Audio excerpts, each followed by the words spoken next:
Kewpie, the daughter of District 6, celebrates the life and times of the drag artist and hairdresser born and bred in the lively neighbourhood before the Group Errors Act forced her out of the suburb she called home. Now the director of Gala, Keval Harie, joins us now to share more. A very good morning to you, Keval. Thank you so much for joining us. Welcome. Thank you so much for having me. Well, take us through the story of Kewpie. Just who is Kewpie and what's the significance of this exhibition? Sure. So I think Kewpie's story is quite remarkable in that in Kewpie we see or we can celebrate a South African queer icon.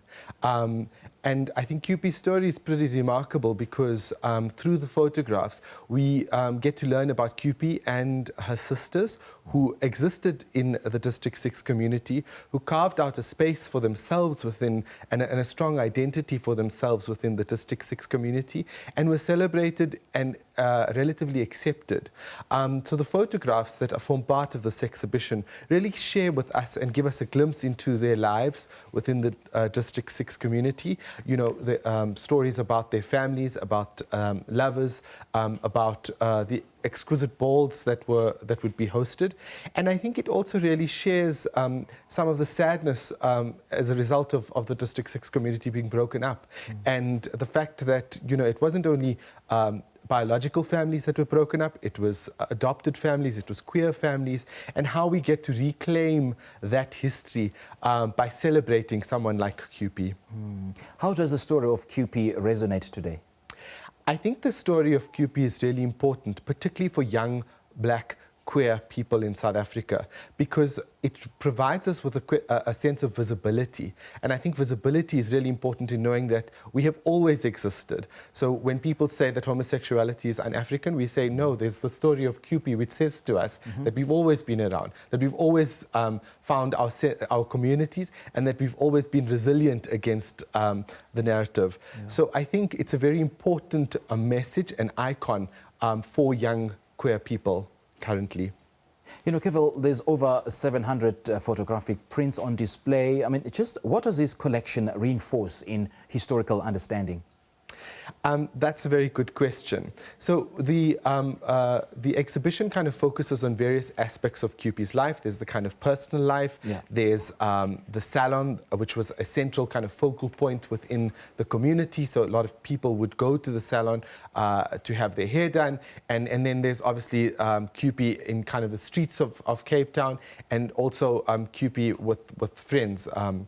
And kind of speaking about South Africa's own ball culture. Yeah. And I think those various themes also speak about how queer people are very integrated into our own into our own communities, and the fact that we're all kind of very complex human beings and with very kind of different facets to our lives. Okay, so what's the underlying message in this, and what's the big lesson that everyone should learn from it? I think the underlying message is one that we need to celebrate our own histories and heritage, which is very diverse, and it's often important for us to reclaim that history where it's been taken away.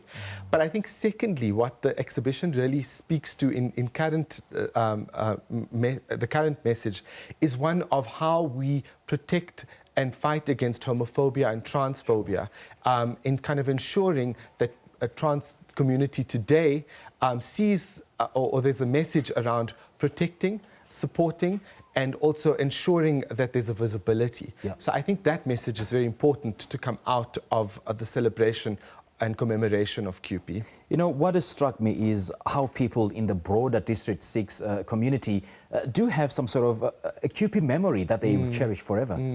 You know, that was the most remarkable thing for us. And I think often the biggest way in which we can, you know, bring communities around is really to kind of share the personal, which I think Kewpie does on such a level. So there were so many people that kind of remembered Kewpie or remembered the legacy of Kewpie.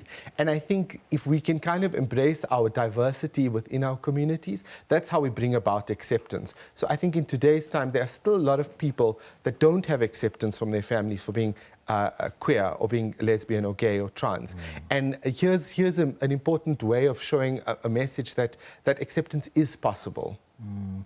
There's also the public talk with Indian feminist author Urvashi Butala, I do understand. Yes. Take us through that talk. So Urvashi is a prominent feminist writer and publisher, and she has written on a trans woman in India called Mona. And when we heard of Mona's story, there were such remarkable parallels to that of Kewpie's. Once again, I think this is a very important way of us within the global south reclaiming our own identity, our own queer identities and histories, and kind of discussing it on terms that are our own. So often when we speak about, kind of African or Indian histories, the question is, were there queer narratives and histories existing? Yes, they are, and yes, they were. And so how do we bring those out to the surface and allow ourselves to take pride in these collective histories and heritage? So Urvashi will be speaking on Mona and the kind of fascinating story that existed in India and how that seeks relevance in terms of the Kewpie exhibition and within our own kind of understanding of our history. Okay, and the exhibition, I understand, will open on Friday, the 17th of May, which is actually the International Day Against Homophobia and Transphobia. That's correct. So the launch of the exhibition is actually on the 16th of May,